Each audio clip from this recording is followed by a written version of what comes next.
I'm Sindisiwe Chikunga, Minister in the Presidency for Women, Youth and Persons with Disabilities. And we are indeed responsible for NYDA, which is our implementing arm as a department when it comes to issues of youth. We ourselves received a lot of whistleblowing messages from different sources, which many are not known to us, but also we received even a letter from Nehau, which was authored and signed by Nehau. They are raising quite a number of issues, as you've said. Some, they talk to financial misconduct. They speak to supply chain management, procurement manipulation. They are talking to issues of integrity. They're talking to issues of human resource. So it's a lot of those. We've looked into these matters, and indeed we did appear before SCOPA together with the department and the NYDA, and the questions were asked. What we think needs to happen, and we're already doing that, is to actually appoint a forensic investigating company. We already have written to the state law advisor so that they can actually appoint for us a company that is going to investigate all these matters. We also have categorized the matters. Some we believe that they might require a Chapter 9 or Chapter 10 institution, such as a public service commission that has the competence to investigate issues such as human resource matters. So we already have written to the chairperson of Public Service Commission to also request him to look into those matters. So it's a matter that is receiving our attention, and we are hoping that we are going to find the solution to those matters. I think everything will fall into that category of matters that need to be investigated. The question about the trip to US has been asked over and over again, and I think we now need somebody who can actually assist us in that. Was it excessive in terms of spending or not? The chairperson and the deputy chairperson were part of the trip to New York. That is the 2025 New York, yes, a trip. And did they overspend? Was it in terms of the currency at the time? For instance, you're talking about the US dollar vis-a-vis a rand. And things being extremely expensive in New York at that time. Either than the chairperson, one deputy minister who we were with, came to me to say, I am in a standard room and I realize that I'm paying 55,000 rand per night. It's just that nobody has ever asked her that question.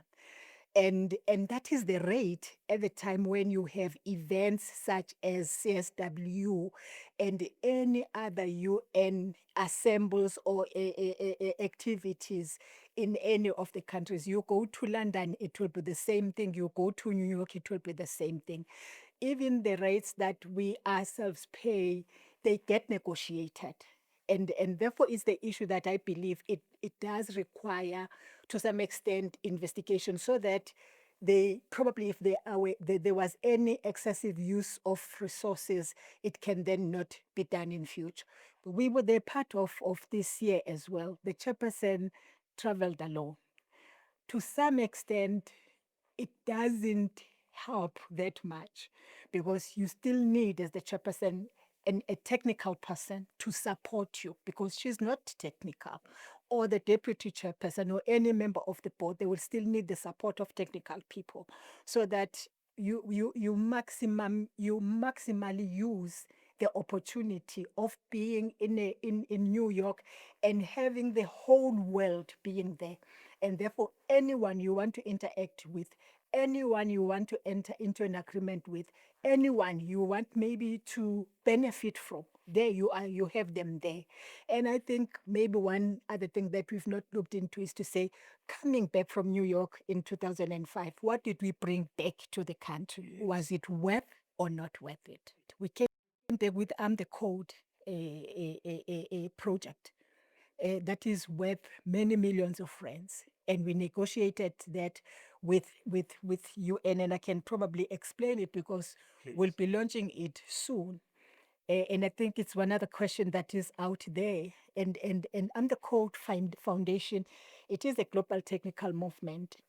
It mobilizes governments, it mobilizes civil society, it mobilizes private sector to have young people registered with them to be trained on AI, on coding, etc. And we take young people, we train them, and the training, for instance, is not just for its sake. We train them in order for them to be absorbed. So if you actually cost that vis-a-vis the 1 million rand that we brought back to South Africa, I think that is value for money. That was value for money. But I think this matter does require attention because it's been raised over and over again. And I think it does need somebody or independent to look into and advise going forward.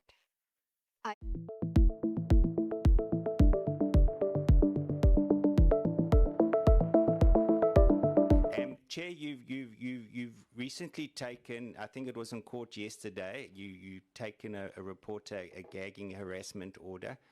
What attorneys are you using? I believe it's in your personal capacity. What attorneys are you using?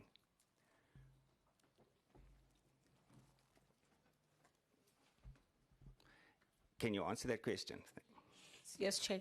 The matter that is in court, it's based on the fact that, yes, we do acknowledge that there's freedom of journalism. It must happen. No, that's not the question I'm asking. I'm asking you which legal firm are you using? I'm not quite sure of the name. I don't have the names. Maybe CEO, you can assist. Or But is it in your personal capacity, this matter? No. It's not in my personal capacity, Honourable Member. Through you, Chair. Sorry, can I stop the time? Okay. You were in court yesterday. So, okay, I'm saying the matter was in court yesterday. You've submitted a sworn statement. I have it. I wish to remind you of what you've sworn to in court. I can read it back to you if you want me. So let me remind you for the last time. Please be honest with Parliament. I engaged the chair and advised her to withdraw the case. Also, that if there are any cost implications for the lawyers, she pays the lawyers from her pocket, so that the case therefore is removed, because it doesn't matter how she feels, but it does look like she's gagging the journalist, and I think it's not something that we would want to portray for the NYDA nor for the chair. Whether we like it or not, she's the chair of the board of NYDA. So it actually reflects on the organization than on her as a person. And therefore the matter, we actually have said she must withdraw the case and then pay the lawyers from her pocket if there's any cost to the lawyers.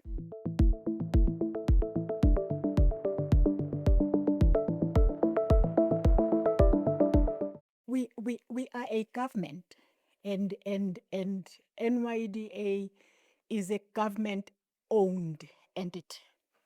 And therefore, for matters such as those, I think their first point of call must definitely be entities that we have in government. And in that regard, I think it must be SSA that must investigate the matters.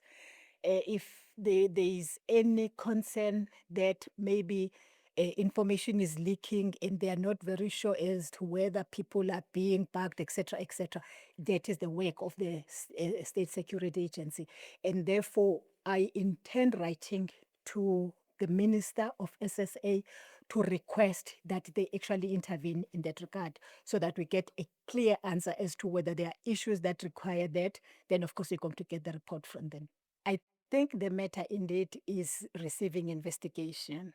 However, I must indicate that the appointment of staff in any office of the minister is in accordance with the ministerial handbook. And that applies to Minister Chikunga and any other minister.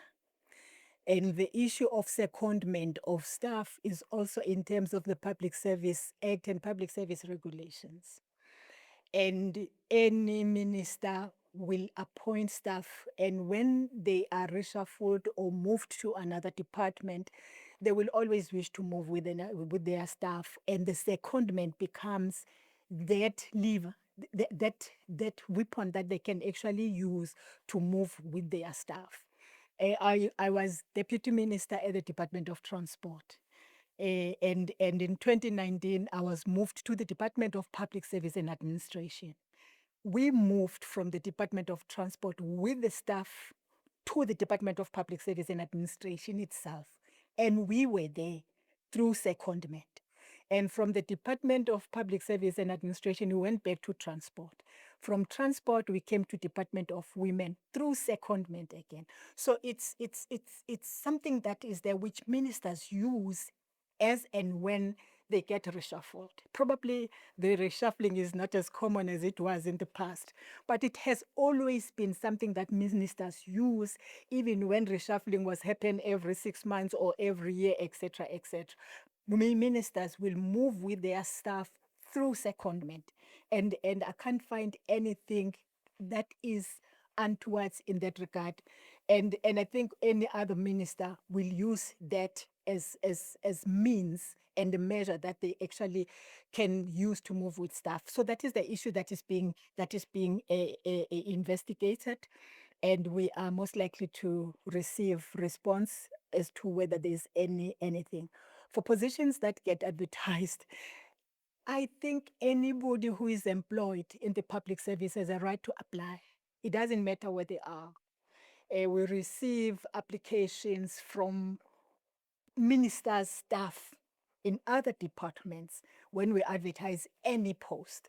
And some we shortlist them because maybe they will be qualifying. And it doesn't mean, therefore, that a person who is employed by Minister Chikunga, I'm making an example, if there is a post in the department, they may not apply. Or in another department, for that matter, they may not apply. I think they too are public servants, and they too have a right to apply for any position in government or even in the private sector for that matter. I'm also concerned about the leakage of government information from the office itself, or to some extent, maybe the department. We deal with cabinet memos, and as a minister, I did swear to confidentiality of these matters. And my swearing extends to the staff in my office, the oath that I took. It extends to the staff in my office. And the leakage of such information is seriously concerning me, to the extent that, indeed, like I indicated, I will be engaging the Minister of SAA so that she can assist in investigating the leakage. We're not investigating whistleblowing, but we are investigating the leakage of government information, the leakage of submissions, the leakage of CAB memos, because that therefore means that we are actually undermining, first, my oath of office, but secondly, the confidentiality with which matters of cabinet are dealt with. So that one is something that is seriously concerning me, and is something that I think it urgently requires my attention. Indeed, I had just in passing a conversation with the Minister of SAA even today about the matter, but I intend writing formally to her requesting that she actually investigate these matters.